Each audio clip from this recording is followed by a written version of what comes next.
नमस्कार, आप सभी का बी सुरानी चैनल में स्वागत है। कहानियों का सिलसिला ऐसे ही चलता रहे। लाइक करें, शेयर करें, सब्सक्राइब करें। हेलो दोस्तों, ये कहानियाँ बहुत ही रोमांचक है और साथ ही प्रेरणादायक भी है। इनको पढ़कर आपको बहुत कुछ सीखने को मिलेगा। तो आए जानते हैं। चलिए दोस्तों, आज मैं एक नई कहानी सुनाती हूँ। कहानी का नाम ईमानदारी की कहानी। रोनाल्ड और रोजमेरी भाई बहन हैं। रोनाल्ड 12 साल का है और रोजमेरी 8 साल की है। हाल ही में इनकी पूरी दुनिया उजड़ गई थी। जब उनके क्षेत्र में एक शक्तिशाली भूकंप आया तो वे बेघर और अनाथ हो गए। दोनों भाई बहनों ने अवशेषों से जो कुछ भी प्राप्त किया, एकत्र किया और अपनी बीमार दादी के साथ एक राहत शिविर में शरण ली। सरकार से मदद और लोगों से मिले दान ने दो भाई बहनों और हजारों अन्य लोगों को अपने नुकसान और दुख के साथ आने में मदद की। रोनाल्ड को दान पर जीने से नफरत थी। वह जीविकोपार्जन के लिए काम करना चाहता था। उनके माता पिता ने उन्हें हमेशा मेहनत करना सिखाया था, लेकिन उन्हें यकीन नहीं था कि इतनी कम उम्र में वह क्या काम कर सकते हैं।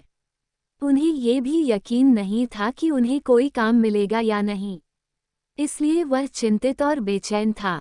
उसे इस प्रकार देखकर शिविर प्रभारी श्री शर्मा ने उससे पूछा कि मामला क्या है। रोनाल्ड ने उसे अपने इरादे के बारे में बताया।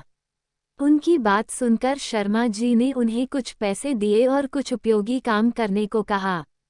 रोनाल्ड ने अनिच्छा से पैसा लिया, बाजार गया और कुछ जूते के ब्रश, पॉलिश और अन्य सामान खरीदे। अगले दिन सुबह सुबह वह सामान एक पुराने थैले में डालकर बाजार चला गया। उसने बाजार के एक कोने में सारा सामान व्यवस्थित कर दिया और ग्राहकों का इंतजार करने लगा। वो एक अस्थायी काउंटर पर शुशाइन शब्दों वाला एक प्लेकार्ड रखना नहीं भूले। यह उनकी दिनचर्या बन गई। लोग उनके पास अपने जूते साफ कराने और पॉलिश कराने आते थे। उन्होंने दिन भर शुशाइन के लिए कड़ी मेहनत की। आगे पीछे उसका ब्रश हिलता था और धूल भरे जूतों में चमक लाता था। हालांकि अपने माथे से पसीने को पोंछते हुए उसे संतोष हुआ कि वह जीविकोपार्जन के लिए काम कर रहा है। उन्होंने अपनी मेहनत की कमाई का कुछ हिस्सा भोजन, दवाओं आदि पर खर्च किया और बाकी अपनी दादी को सुरक्षित रखने के लिए दे दिया। एक दोपहर रोनाल्ड के सामने एक बड़ी सी शानदार कार आकर रुकी। उसमें से पता चला मिस्टर रोड्रिगस एक बड़े बिजनेसमैन मिस्टर रोड्रिगस बाजार में आखिरी समय में कुछ खरीदारी करने आए थे। वो एक महत्वपूर्ण समारोह में शामिल होने वाले थे और बड़ी जल्दी में थे।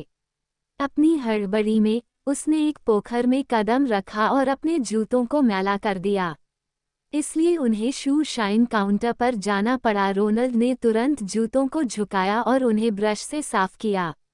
रोड्रिगस ने उसके गोद में 50 रुपये का नोट गिरा दिया और बाजार की भीड़ के बीच तेजी से गायब हो गया। 15 मिनट बाद वह लौटा, अपनी कार में बैठा और तेजी से चला गया। इस बीच चूंकि कोई काम नहीं था, रोनाल्ड ने फैसला किया कि वह घर वापस आ जाएगा। इस बीच जैसा कि कोई काम नहीं था, रोनाल्ड ने फैसला किया कि वह घर शिविर में जल्दी लौट आएंगे।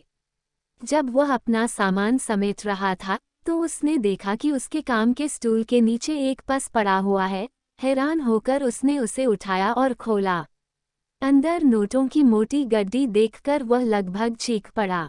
आगे क्या करना है यह न जानते हुए उसने तुरंत पर्स बंद कर दिया, उसे अन्य चीजों के साथ बैग में रख दिया और जल्दी से घर चला गया। देर रात जब सब सो गए तो उसने पर्स खोला और पैसे गिने। इतनी बड़ी रकम उन्होंने इससे पहले कभी नहीं देखी थी। फिर कई कागजों के बीच उसने विजिटिंग कार्ड देखे। जैसे ही उसने उनमें से एक को पढ़ा, उसने महसूस किया कि पर्स और पैसे श्री रोड्रिगस के थे, बड़े व्यवसायी जिसने उसे अपने जूते साफ करने के लिए उस दोपहर 50 रुपये दिए थे। रोनाल्ड पूरी रात सो नहीं सका। वह सोचता रहा। एक क्षण उसने सोचा कि वह धन रख ले। उसे थोड़ा थोड़ा करके भोजन, दवाएं, कपड़े और अन्य चीजों पर खर्च करना चाहिए। हालांकि अगले ही पल वह अलग तरह से सोचना शुरू कर देगा। वह सोचता पैसा रखना उचित होगा, पैसा मेरा नहीं है। रात भर बिस्तर पर करवटें बदलता रहा, नींद और चैन दोनों ही दूर रहे।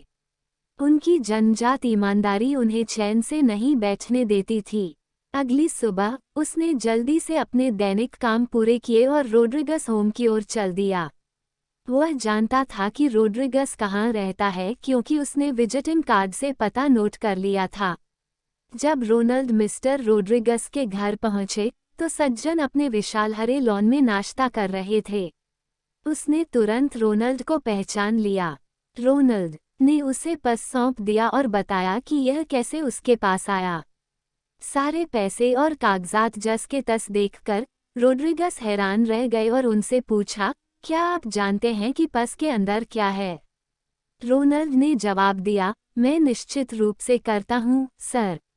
रोनाल्ड की ईमानदारी के कार्य ने रॉड्रिक्स को चकित कर दिया। ऐसा इसलिए था क्योंकि ज्यादातर समय वह रिश्वत मांगने वाले भ्रष्ट अधिकारियों से निपटने के आदी थे। बेईमान व्यवसायी जिन्होंने व्यापारिक सौदों में धोखा दिया और कर धोखाधड़ी और लालची रिश्तेदार जिनके लिए धन संचय करना जीवन भर की महत्वाकांक्षा थी। उसने प्यार से कहा, बेटा बैठ जाओ और मुझे अपने बारे में सब कुछ बताओ। रोनाल्ड ने एक कुर्सी पर बैठकर उन्हें अपने हालात के बारे में बताया। रोड्रिगस बहुत प्रभावित हुए। उसने रोनाल्ड को गले लगाया और उससे कहा कि वो अगले दिन दादी और बहन को मिलने के लिए अपने घर ले आए। इतना ही नहीं, उन्होंने रोनाल्ड से कहा कि वे और उनका परिवार जब तक चाहे उनके नौकरों के क्वार्टर में रह सकते हैं। उसने उनकी और उनकी बहन की शिक्षा का भी ध्यान रखने का वादा किया। इस कहानी से सीखने वाली नैतिक शिक्षा। ज्ञान की पुस्तक में ईमानदारी पहला अध्याय है, इसलिए हमें हमेशा ईमानदारी से काम करना चाहिए। आप सभी ने कहानी सुनी इसलिए धन्यवाद। नई कहानी सुनने के लिए चैनल को लाइक करें, शेयर करें, सब्सक्राइब करें। धन्यवाद।